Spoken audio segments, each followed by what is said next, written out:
Hello everyone. Today we'll take a look at the best smartphones under $500 in the market for 2021. I made this list based on my personal opinion, and I'll try to help you find the right one for your needs. To see the most up-to-date prices and find out more information about these smartphones, you can check out the links in the description below.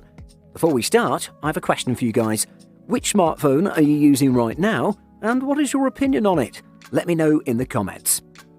Number 5. Xiaomi Poco X3. Best under $250. The Xiaomi Poco X3 is all about value. Like every Poco handset before it and almost every Xiaomi device, the Poco X3 is probably the best phone for gaming at its price.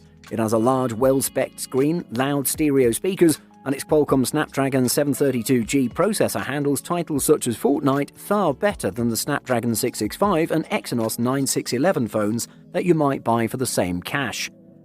The Poco X3 has an impressive sounding 64-megapixel main camera.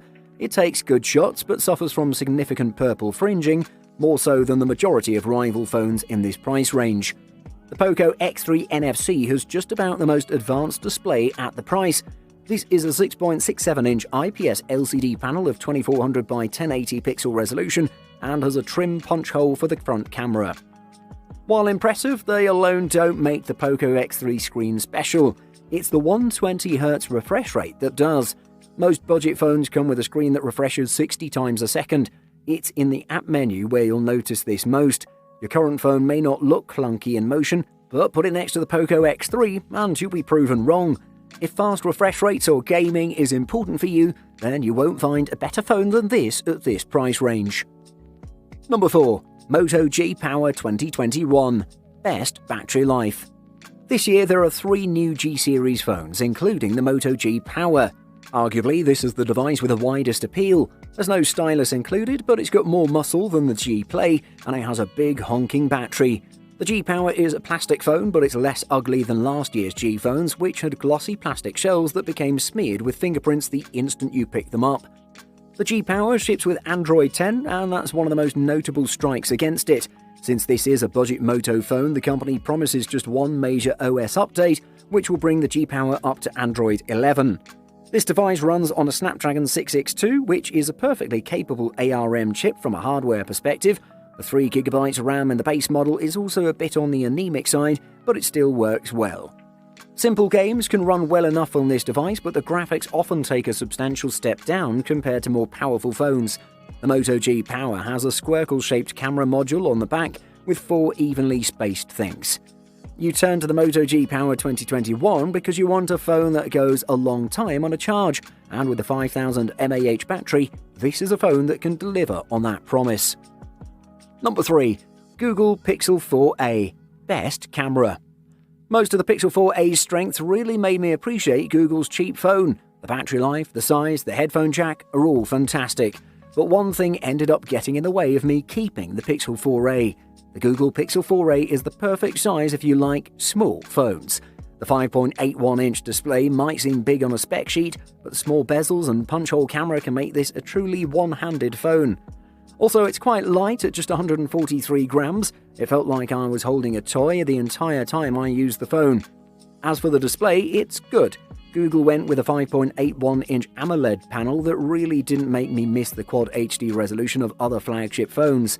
The Pixel 4a's display gets dim enough for nighttime use, and it's contrasty without appearing unnatural. The stereo speakers get loud enough to walk around the house playing music or podcasts with. Google Pixel 4a comes with a 3140 mAh non-removable battery, which is larger than the power pack in its predecessor. The Google Pixel 4a comes with enough power to ensure you can do everything you want on the phone. You get a Snapdragon 730 chipset, 6GB of RAM, and 128GB of storage. There aren't too many smartphones around these days which you can comfortably use one-handed, but the Google Pixel 4a is one of them. Number 2. Samsung Galaxy A52 5G. Best runner-up. The A52 5G is the highest spec of the budget A-series Galaxy phones we'll see in the US this year, offering all of the basics for its affordable price tag, along with a few good extras. The Galaxy A52 5G is designed to have a solid build without the bells and whistles you'll find on flagship smartphones. That said, 120Hz isn't a specific reason to opt for this phone. but we found it to perform well without having a noticeable difference on battery life. There's an octa-core Qualcomm Snapdragon 750G processor doing the heavy lifting here. You won't get a top-end experience with this chipset, but it's powerful enough for most tasks, and you're unlikely to be frustrated when it's a touch slower. The camera on the Samsung Galaxy A52 5G sounds good on paper, and we found the results to be similarly impressive in real life. The Galaxy A52 5G comes with a 4500 mAh cell, and the company claims the smartphone will offer a 2-day battery life. In practice, we found it lasted much closer to a single day of full usage, but if you're not using the phone a lot each day, you may find it'll last you too. On the whole, the Samsung Galaxy A52 5G is a nice mid-ranger that offers a lot of value, far more than its predecessor. Number 1. Xiaomi Mi 10T. Best overall. The Mi 10T Pro uses the tried and tested flagship killer formula, giving you the performance of a top-of-the-line device at a fraction of the price, but adds some interesting other features too. For one, it's actually surpassing every single mainstream non-gaming proper flagship in its display's refresh rate, albeit at the cost of using an LCD and not an OLED. Firstly, as with many Xiaomi phones, the Mi 10T Pro has a pretty impressive main camera with the same 108-megapixel snapper we've seen in a few of the company's other phones. The Snapdragon 865 processor used here provides snappy speeds, useful for editing those super high-res photos you just took or playing games. It would work well with a high refresh rate screen, as 144Hz is usually great for gaming, though few mobile games are actually optimized for that just yet. The Xiaomi Mi 10T Pro's battery life likely won't let you down.